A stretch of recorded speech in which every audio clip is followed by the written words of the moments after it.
नमस्ते जी, आप सभी को सादर प्रणाम मेरा। आज का जो हमारा विषय है, एक ऐसा विषय है जो माताओं के लिए खास कर है। माताएं बहनें हमारी क्या करती हैं, उपवास करती हैं। और उपवास भी कैसे करती हैं, लगातार 7-7 दिन तक। अभी जैसे नवरात्रे चल रहे हैं तो 7-8-9 दिन तक उपवास करेंगे वो लगातार। उपवास को अगर सही नियम से नहीं किया जाए तो बहुत सी बीमारियां उत्पन्न करता है हमारे शरीर में। आज थोड़ा सा मैं इसके ऊपर आपको बताऊंगा कि उपवास हमें किस प्रकार से करना चाहिए। उपवास पहले भी करते थे लोग, हफ्ते में एक बार उपवास करते थे अन्न का।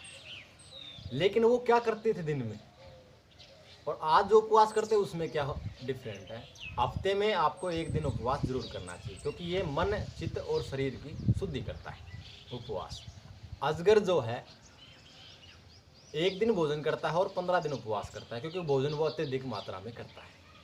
तो इसका सबसे मेन कारण क्या है, बहुत से मेरे मित्र हैं जो उपवास करते हैं मंगलवार का, शनिवार का, बाकी सोमवार के। बहनें जो हैं सोमवार का व्रत करती हैं कि ताकि उनको अच्छा वर मिले, जीवन में उनकी खुशियाँ आए इसलिए। और कुछ बहनें उपवास नहीं करती हैं, वो कहती हैं कि नहीं मैं उपवास। वैसे उपवास जो है हमें बहुत सी चीज़ों का करना चाहिए, जैसे क्रोध का उपवास करना चाहिए, हमें मोह का उपवास करना चाहिए, लोभ का उपवास करना चाहिए, ईर्ष्या का उपवास करना चाहिए, द्वेष का उपवास करना चाहिए। इन चीज़ों का उपवास हमें करना चाहिए जीवन में।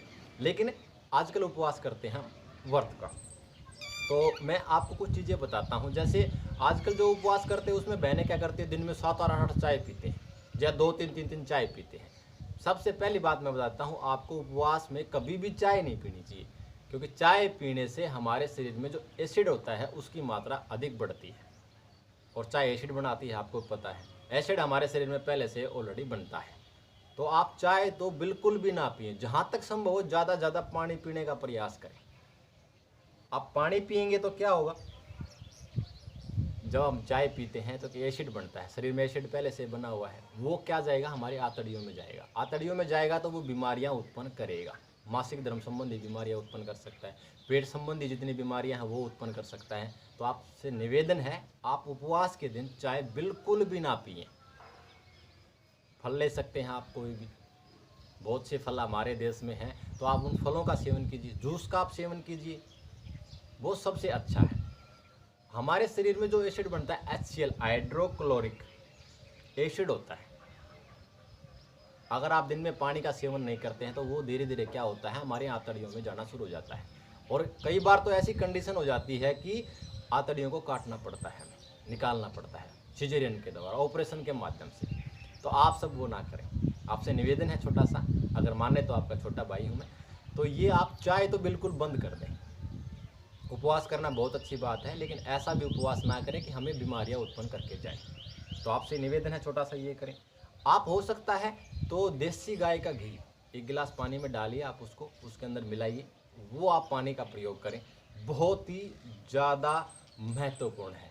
इससे बहुत सी चीज़ें नहीं होती हैं हमारे शरीर में, ताकत भी आती है हमारे शरीर में। अब कुछ बहनें उपवास करती हैं, आप 9 दिन का उपवास करेंगे तो शाम को एक समय भोजन करेंगे, ये बिल्कुल गलत है। आप सुबह भोजन कर लीजिए, सबसे उत्तम भोजन माना गया है सुबह का। अगर सुबह सूर्य उदय होने के बाद में आप 2 घंटे के अंतराल भोजन कर लेते हैं तो सबसे उत्तम समय माना गया है भोजन का। जितना दब के भोजन खा सकते हैं आप उस समय खाइए। हम क्या करते हैं, इसके विपरीत करते हैं। हम शाम को भोजन ज़्यादा खाते हैं, बल्कि शाम को हमें भोजन बिल्कुल कम खाना चाहिए। दोपहर को थोड़ा उससे ज़्यादा खाना चाहिए, और सुबह जितना खा सकते हैं आप खाना चाहिए। तो ये चीज़ें आप करिए, उपवास करिए। मैं नहीं कहता उपवास मत करिए, उपवास करिए, लेकिन एक तरीके से उपवास कीजिए। ऐसा नहीं है कि हम चाय पी रहे हैं और उसको जितना हम उपवास कर रहे हैं उससे ज़्यादा हम नुकसान कर रहे हैं अपने खुद के शरीर का। आप भविष्य का निर्माण तो कर रहे हैं, लेकिन वर्तमान को अंधेरे में डाल रहे हैं। तो ये चीज़ें आप कभी भी ना करें। दूसरा मैं बताता हूँ, खेत में जो व्यक्ति काम करता है, अत्यधिक श्रम का काम करता है, कोई भी भाई है, माता है, बहन है, या कोई भी है जो ये उपवास करता है, उसके लिए मान्य नहीं होता है उपवास। क्योंकि उसको भोजन की बहुत ज़्यादा आवश्यकता है, और उपवास करेगा तो वो भोजन नहीं ले पाता है, जिससे क्या होता है, हमारा शरीर कमज़ोर हो जाता है और शारीरिक शक्ति बहुत कम हो जाती है।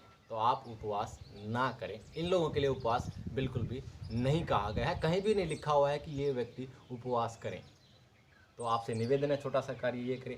ज़्यादा उपवास किन लोगों के लिए बनाया गया था, वो सबसे ज़्यादा महत्वपूर्ण है। जो मांसाहार का सेवन करते हैं, उपवास उन व्यक्तियों को करना चाहिए जो मांसाहार का सेवन करते हैं। वैसे हमारी प्रकृति में, हमारी सृष्टि में कहीं भी नहीं लिखा हुआ है कि किसी जीव की हत्या करके आप उसको खाइए।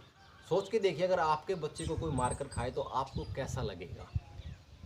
तो कभी भी आप जो है किसी भी व्यक्ति को हानि ना पहुंचाएं, किसी भी जीव को हानि ना पहुंचाएं। हम जो है सर्वे भवन्तु सुखिने का जो हमारा मंत्र है, वेदों में लिखा हुआ है, योग चित्र में लिखा हुआ है, तो योग दर्शन में लिखा हुआ है कि सर्वे भवन्तु सुखिनः, सारे सुखी हों, कोई रोगी ना हो, सब निरोगी हों, सब धन धान्य के भंडारी हों, ऐसा हमारे वेदों में उल्लेख किया हुआ है। तो आप सोचिए, अगर किसी व्यक्ति को आप मार के खाते हैं, उसके बच्चे को मार के खाते हैं या उसकी माता को मार के खाते हैं, तो आप उसको कैसा लगता होगा। तो सबसे पहला काम तो ये है, आप इस चीज़ का विशेष ध्यान रखें। उपवास करें, मैं नहीं कहता उपवास ना करें, लेकिन ज़्यादा ज़्यादा पानी, रस, फल फ्रूटों का इनका सेवन करें तो आपका बढ़िया है। चाय आप बिल्कुल भी ना लें, यही मेरा उद्देश्य था आप सभी को बताने का। बहुत बहुत धन्यवाद आप सभी का, सादर नमस्ते जी, प्रणाम जी। और वीडियो अगर अच्छी लगती है तो लाइक शेयर कमेंट ज़रूर करें, मुझे बताएं आपको कोई भी किसी प्रकार की समस्या हो तो उस पर मैं वीडियो ताकि आगे बना सकूं, आपको मैं बता सकूं इसका आपको कैसे प्रयोग करना है। आप सभी को नमस्ते जी।